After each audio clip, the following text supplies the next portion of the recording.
এবার আস্তে আস্তে আপনার চোখটা খোলার চেষ্টা করুন। দেখুন তো সামনে কিছু দেখতে পাচ্ছেন কিনা। হ্যাঁ ডাক্তার বাবু, আমি সব দেখতে পাচ্ছি। বুড়ি তুই সব দেখতে পাচ্ছি? হ্যাঁ মা, আমি সব দেখতে পাচ্ছি। মা, আজকে আমার বোন দেখতেছে, আমার আজকে খুব আনন্দ হয়েছে। মা, টনি কই? এই তো আমি। সবাইকে তুমি চিনতে পারলে, আমাকে চিনতে পারছো না? না না, আপনি কেন টনি হতে যাবে? মা, সত্যি করে বলো না টনি কোথায়?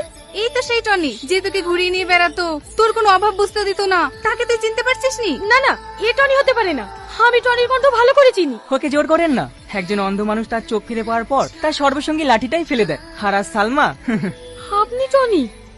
হ্যাঁ এই টনি, তোর জন্য ছোটাছুটি করতে করতে এই ঠান্ডায় গলা বসে গেছে, দুদিন পর সব ঠিক হয়ে যাবে।